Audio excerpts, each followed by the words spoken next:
பிரித்தானியாவுக்குள் சட்டவிரோதமாக நுழைபவர்களை தடுத்து நிறுத்த அரசாங்கம் புதிய நடவடிக்கைகளை எடுத்துள்ளது. பிரதமர் கியர் ஸ்டார்மர் அவர்கள் மீண்டும் சர்ச்சையொன்றில் சிக்கியுள்ளார். பிரித்தானியாவில் வித்தியாசமான ஒரு அவசரகால சட்டம் அறிமுகப்படுத்தப்பட்டுள்ளது. இவை உள்ளிட்ட பல செய்திகள் இன்றைய வீடியோவில் காத்திருக்கின்றன. விரிவான செய்திகள் தொடர்கின்றன. தமிழடியான் UK யூடியூப் சேனலுக்கு உங்கள் அனைவரையும் வருகவென அன்புடன் வரவேற்கின்றேன். பிரித்தானியாவில் வாழ்கின்ற தமிழ் மக்களுக்கு பயன்படக்கூடிய முக்கியமான தகவல்களை தாங்கி வருகிறது தமிழடியான் UK யூடியூப் சேனல். எங்களுடைய சேனலுக்கு புதிதாக வந்திருக்கின்ற அன்பான உறவுகளே, உங்களுக்கு நேரம் இருக்கின்ற போது பழைய வீடியோக்களையும் பாருங்கள். அங்கேயும் உங்களுக்கு பயன்படக்கூடிய முக்கியமான பல தகவல்கள் உள்ளன. பிரதமர் கியர் ஸ்டார்மர் அவர்கள் புதிய சர்ச்சை ஒன்றில் சிக்கியுள்ளார். உங்களுக்கு தெரியும், அண்மை காலமாக பார்த்தீங்கன்னு சொன்னால் பிரதமர் கியர் ஸ்டார்மர் அவர்களை சுற்றி பல்வேறு விதமான சர்ச்சைகள் ஏற்பட்டு கொண்டே இருக்குது. ஒன்று அவருடைய மனைவி விலை உயர்ந்த ஆடைகளை அணிந்தார் என்றும், அது லேபர் கட்சிக்கு வழங்கப்பட்ட அன்பளிப்பு காசில் வாங்கப்பட்ட ஆடைகள் என்று சொல்லியும் கடந்த வாரம் ஒரு சர்ச்சை உருவாகி இருந்தது. அந்த சர்ச்சை ஒரு முடிவுக்கு வருவதற்கு முதல் இப்பொழுது இன்னும் ஒரு சர்ச்சை ஒன்று உருவாகி இருக்கின்றது. அதாவது பிரதமர் கியர் ஸ்டார்மர் அவர்களுக்கு உதவியாளர்களாக ஏராளமானவர்கள் வேலை செய்வார்கள், உங்களுக்கு தெரியும். அதே நேரம் பிரதமர் அவர்களுக்கு பர்சனல் அட்வைசர்ஸ் என்று சொல்லக்கூடிய தனிப்பட்ட ஆலோசகர்கள் நிறைய பேர் இருப்பினும் உங்களுக்கு தெரியும். இந்த பிரதமருக்கு கீழே பணிபுரிகிற எல்லா பணியாளர்களுக்கும் ஒரு தலைமை உத்தியோகத்தர் ஒருவர் இருப்பார். அவரை சொல்றது சீஃப் ஆஃப் ஸ்டாஃப் என்று சொல்லி. அந்த சீஃப் ஆஃப் ஸ்டாஃப் ஒரு லேடி. அவனுடைய பேர் பார்த்தீங்கன்னு சொன்னால் சு கிரே என்றது அவனுடைய பேர். அவாக்கு வழங்கப்படுற சம்பளம் பிரதமர் கியர் ஸ்டார்மர் அவருக்கு வழங்கப்படுற சம்பளத்தை விடவும் அதிகம் என்று சொல்லப்படுது. அதுக்கான ஒரு சட்ட திருத்தத்தை இப்போ அரசாங்கம் கொண்டு வந்திருக்குது.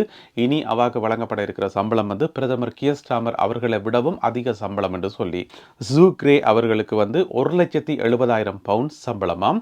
பிரதமர் கியர் ஸ்டார்மர் அவர்களுடைய சம்பளம் எவ்வளோன்னு பார்த்தீங்கன்னு சொன்னால் 1,66,786 பவுண்ட்ஸ்.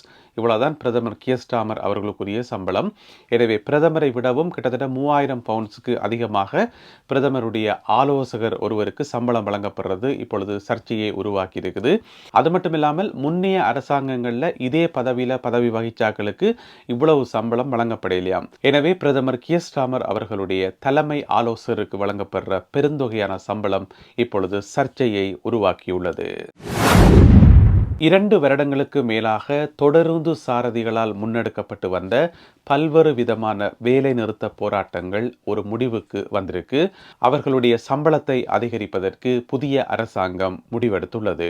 உங்களுக்கு தெரியும், கடந்த 2 வருடங்களுக்கு மேலாக நாடு முழுவதும் பல்வேறு விதமான தொடருந்துகளின் வேலை நிறுத்த போராட்டம் தொடர்ச்சியாக நடைபெற்று வந்தது. தொடருந்து சாரதிகளுடைய வேலை நிறுத்த போராட்டம் தொடர்ச்சியாக நடைபெற்று வந்தது. கிட்டத்தட்ட கடந்த 2 வருடங்களில் 18 தடவைகள் வேலை நிறுத்த போராட்டத்தில் அவர்கள் ஈடுபட்டார்களாம். இதற்கான பிரதானமான காரணம் சம்பள உயர்வு கோரி. எனவே லேபர் அரசாங்கம் ஆட்சிக்கு ஓரிரண்டு வாரங்களுக்குள்ள தொடருந்து சாரதிகளுக்கு, அதாவது ட்ரெயின் டிரைவர்ஸுக்கு ஒரு கணிசமான சம்பளத்தை உயர்த்தி இருந்தது. அந்த அதிகரித்த சம்பளத்தை ஏற்றுக்கொள்றதா இல்லையான்னு சொல்லி இவ்வளவு காலம் தொடர்ச்சியாக விவாதங்கள் நடைபெற்று இப்ப தொடருந்து சாரதிகளுக்கான தொழில் சங்க அமைப்பாகிய ASLEF என்று சொல்லப்படுற ஒரு அமைப்பு, அதாவது ASLEF என்று சொல்லப்படுற ஒரு அமைப்பு. இந்த அமைப்பில் பார்த்தீங்கன்னு சொன்னால் 16 ரயில்வே கம்பெனிகள் இருக்காம். 16 ரயில்வே கம்பெனிகளினுடைய ஒரு கூட்டமைப்பு தான் இந்த ASLEF என்கின்ற ஒரு அமைப்பு. இந்த அமைப்பு நீண்ட விவாதத்துக்கு பிறகு லேபர் அரசாங்கம் அதிகரித்திருக்கின்ற அந்த சம்பளத்தை ஏற்றுக்கொள்வது என்று சொல்லி முடிவெடுத்திருக்கு. அதன் மூலம் நாடு முழுவதும் இருக்கின்ற 16 ரயில்வே கம்பெனிகளைச் சேர்ந்த தொடருந்து சாரதிகள் இனிமேலும் வேலை நிறுத்த போராட்டத்தில் ஈடுபட மாட்டார்கள் என இன்று குறிப்பிட்ட இந்த அமைப்பு அறிவித்துள்ளது. எனவே இனிமேலும் தொடருந்து சேவைகள் எந்தவிதமான தங்கு தடையும் இல்லாமல் நடக்கும் என எதிர்பார்க்கலாம். பிரித்தானியாவின் மிக முக்கியமான விமான நிலையமாகிய ஹீத்ரோ விமான நிலையத்தில் புதியதொரு டெர்மினலை அமைப்பதற்கு முடிவெடுக்கப்பட்டிருக்கு. மிக நீண்ட காலமாக விவாதிக்கப்பட்டு வந்த இந்த திட்டம், அதாவது கடந்த 20 வருடங்களாக விவாதிக்கப்பட்டு வந்த இந்த திட்டம் இப்பொழுது நடைமுறைக்கு வர இருக்கின்றது. புதிய டெர்மினல், அதாவது 6வது டெர்மினலை அமைப்பதற்கான பணிகள் விரைவில் ஆரம்பிக்கப்படும் என்று சொல்லி எதிர்பார்க்கப்படுது. இதற்காக ஒதுக்கப்பட்டிருக்கிற நிதி எவ்வளவு பார்த்தீங்கன்னு சொன்னா 14 பில்லியன் பவுண்ட்ஸ் வந்து ஒதுக்கப்பட்டிருக்குது.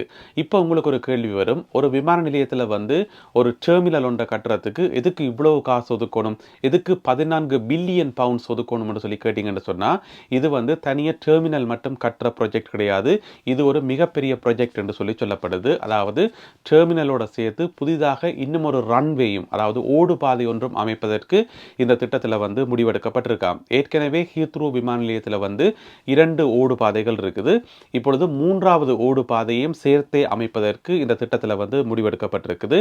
அது மட்டுமில்லாமல் கிரேட்டர் லண்டன் ஏரியாவை சுற்றி வரும் M25 மோட்டர்வேயை வந்து விஸ்தரிப்பதற்கும் அதனை சுரங்கப்பாதை வழியாக அமைப்பதற்கும் புதிய திட்டங்கள் வகுக்கப்பட்டுள்ளன. இவை எல்லாமே சேர்ந்து ஒரே திட்டம் என்று சொல்லி சொல்லப்படுது. இதில் என்ன விஷயம் என்று சொன்னால், புதிய டெர்மினல் கட்டுறதிலையும் புதிதாக பாதை போறதிலையும் வந்து நூற்றுக்கணக்கான வீடுகள் வந்து, பொதுமக்களுடைய நூற்றுக்கணக்கான வீடுகள் வந்து இடிக்கப்படும் என்று சொல்லி சொல்லப்படுது. அது மட்டும் இல்லாமல் இதில் வந்து ஒரு பிரைமரி ஸ்கூலும் வந்து இதில் வந்து தரமட்டமாக்கணும், அதாவது அந்த பிரைமரி ஸ்கூலை வந்து அந்த இடத்துல இருந்து அகற்றணும் என்று சொல்லி சொல்லப்படுது. இதனால் வந்து பொதுமக்கள் மத்தியில் வந்து கடுமையான எதிர்ப்பு இருந்து வந்தது. இதனால தான் கடந்த 20 வருடங்களாக இது வந்து விவாதிக்கப்பட்டு கொண்டே வந்தது. அதாவது 2003ஆம் ஆண்டில் வந்து இந்த திட்டம் வந்து ப்ரொபோஸ் பண்ணப்பட்டிருந்தது.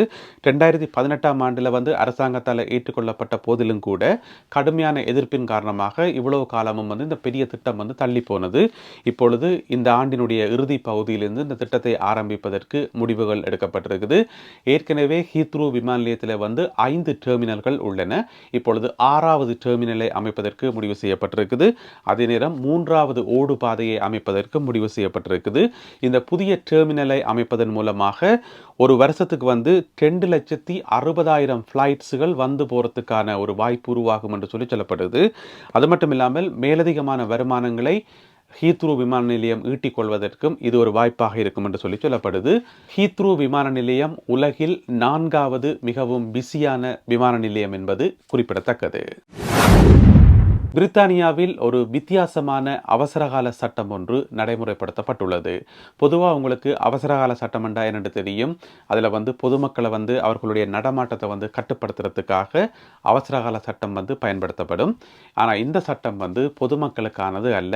இந்த அவசரகால சட்டம் வண்ணத்தி பூச்சிகளுக்குரியது. அதாவது வண்ணத்து பூச்சிகளுடைய எண்ணிக்கை வந்து பிரித்தானியாவில் வந்து மிக மிக குறைஞ்சொன்று போதாம். ஒவ்வொரு காலப்பகுதியிலையும், ஒவ்வொரு சமர் காலப்பகுதியிலையும் வந்து குறிப்பிட்ட எண்ணிக்கையான வண்ணாத்தி பூச்சிகள் வந்து பிரித்தானியாவில் வந்து உற்பத்தி ஆகுமாம்.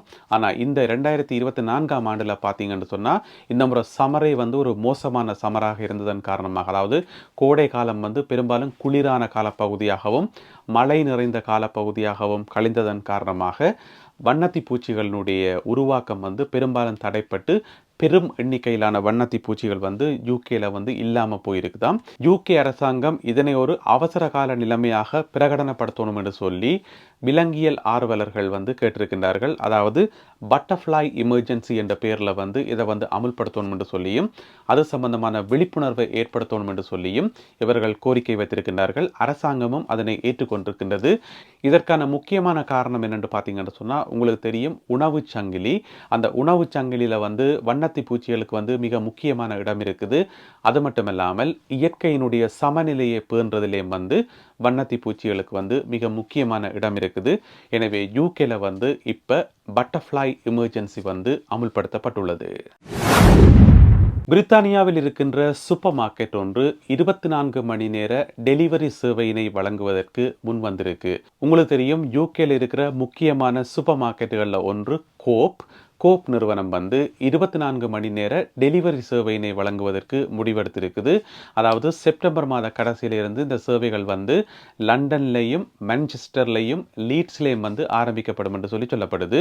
அதாவது நீங்கள் கோப் கடைக்கு வந்து 24 மணி நேரம் வந்து ஆர்டர் கொடுக்கலாம், ஆன்லைனில் வந்து ஆர்டர் கொடுக்கலாம். உங்களுக்கான டெலிவரி வந்து ஒரு நாளில் வந்து எந்த நேரத்திலையும், அது சாமத்திலையாக இருக்கலாம் அல்லது விடிகாலையாக இருக்கலாம், எந்த நேரமாக இருந்தாலும் சரி 24 மணி நேரம் வந்து டெலிவரி சேவை நடக்கும் என்று சொல்லப்படுது. அதாவது வந்து ஊபர் ஈட்ஸ் மற்றும் டெலிவரோ மற்றும் ஜஸ்ட் ஈட் போன்ற சேவைகளின் ஊடாக நீங்கள் கோப்பில் வந்து பொருட்களை வாங்க முடியும், ஆன்லைனில் பொருட்களை வாங்க முடியும். உங்களுக்கான சேவை வந்து 24 மணி நேரம் இருக்கும் என்று சொல்லப்படுது. இப்போதைக்கு இந்த மாத கடைசியிலிருந்து லண்டன் நகர்லையும் லீட்ஸ்லையும் மான்செஸ்டரிலே மட்டும்தான் இந்த சேவை ஆரம்பிக்கப்படுகிறது. அது போக போக பல்வேறு இடங்களுக்கு வந்து விஸ்தரிக்கப்படும் என்று சொல்லப்படுது. பொதுவாக வந்து ஆன்லைனில் ஆர்டர் பண்ணி பொருட்களை வாங்குறது யாருன்னு பார்த்தீங்கன்னு சொன்னால் 18 வயதுக்கும் 24 வயதுக்கும் இடைப்பட்டவர்கள் என்று சொல்லப்படுது. பெரும்பாலும் பல்கலைக்கழக மாணவர்கள், வேலை செய்பவர்கள், இரவு நேர வேலை செய்பவர்கள், இந்த மாதிரியான ஆட்கள் வந்து நள்ளிரவு வேளையிலையும் விடிகாலையிலையும் வந்து பொருட்களை வந்து ஆர்டர் கொடுக்கணுமாம். ஆனால் ஏனைய பல சூப்பர் மார்க்கெட்டுகள் வந்து அந்த நேரத்தில் வந்து பூட்டப்பட்டிருக்கிறதால கோப் நிறுவனம் இந்த 24 மணி நேர சேவையை வந்து ஆரம்பிக்க உள்ளது இந்த மாத கடைசியில். பிரித்தானியாவுக்குள் சட்டவிரோதமாக நுழைபவர்களை கட்டுப்படுத்துவதற்கு அரசாங்கம் புதிய முடிவுகளை எடுத்திருக்கிறது. மிக குறிப்பாக பிரான்சிலிருந்து பிரித்தானியாவுக்குள் படகுகள் மூலம் ஆட்கள் வருவது புதிய அரசாங்கத்திற்கு மிகப்பெரிய தலைவலியாக மாறியிருக்கின்றது. லேபர் அரசாங்கம் ஏற்கனவே வாக்குறுதி கொடுத்திருந்தது, தாங்கள் ஆட்சிக்கு வந்த பின்னர் இந்த சட்டவிரோத குடியேறிகளை வந்து நாங்கள் கட்டுப்படுத்துவோம் என்று சொல்லியும், புதிதாக ஒரு போர்டர் ஃபோர்ஸ் ஒன்றை உருவாக்கி தீவிரமாக கண்காணிப்போம் என்று சொல்லியும் வாக்குறுதி கொடுத்திருந்தார்கள். ஆனால் எதிர்பார்த்தது போல அவர்களால் வந்து குடியேறிகளை வந்து கட்டுப்படுத்த முடியல. தொடர்ச்சியாக பார்த்தீங்கன்னு சொன்னால் ஏராளமானவர்கள் வந்து கொண்டுதான் இருக்கின்றார்கள். அதிலே பல உயிரிழப்புகளும் ஏற்பட்டிருக்கின்றன. இவை எல்லாமே வந்து அரசாங்கத்தின் மீது மிக கடுமையான விமர்சனங்களாக மாறியிருந்தன. இந்த நிலைமையில் அரசாங்கம் இப்பொழுது ஒரு புதிய திட்டத்தை அறிவித்திருக்கின்றது. லேபர் அரசாங்கத்தால் உருவாக்கப்பட்ட போர்டர் செக்யூரிட்டி கமாண்ட், அந்த படையை வந்து இன்னும் பலப்படுத்துறதுக்கு அரசாங்கம் முடிவெடுத்திருக்கிறது. அந்த படையில வந்து இன்னும் அதிகமான ஆட்களை சேர்த்து அவர்களுக்கு விசேட பயிற்சிகள் கொடுத்து மிக குறிப்பாக வந்து தொழில்நுட்ப பயிற்சிகள் கொடுக்கப்படும் என்று சொல்லப்படுது. முதலாவது. இரண்டாவது, இவர்கள் வந்து யூகேனுடைய எல்லை பகுதிகளில் மட்டுமல்லாமல் யூகேக்கு வெளியே பிரான்ஸ் உள்ளிட்ட பல்வேறு நாடுகளில் கடல் கடந்தும் இவர்கள் வேலை செய்வார்கள் என்று சொல்லியும், அதுக்கான சகல பயிற்சிகளும் இவர்களுக்கு வழங்கப்படும் என்று சொல்லியும், இந்த ஒட்டுமொத்த திட்டத்துக்காக 75 மில்லியன் பவுண்ட்ஸை வந்து யூகே அரசாங்கம் ஒதுக்கி இருக்குது. இந்த புதிய தொகையை பயன்படுத்தி, புதிய 75 மில்லியன் பவுண்ட்ஸை பயன்படுத்தி நவீன கருவிகள் கொள்வனவு செய்யப்பட்டு நவீன பயிற்சிகள் வழங்கப்படும் என்று சொல்லப்படுது. மிக குறிப்பாக இந்த இலையுதிர் காலத்தில் அதிகளவான குடியேறிகள் வந்து யூகேக்குள் வருவார்கள் என சொல்லப்படுகின்றது. எனவே அவர்களை கட்டுப்படுத்துவதற்கு இப்பொழுது தீவிர முயற்சியை தாங்கள் எடுத்திருப்பதாக, தீவிர நடவடிக்கைகளை எடுத்திருப்பதாக யூகே அரசாங்கம் அறிவித்துள்ளது.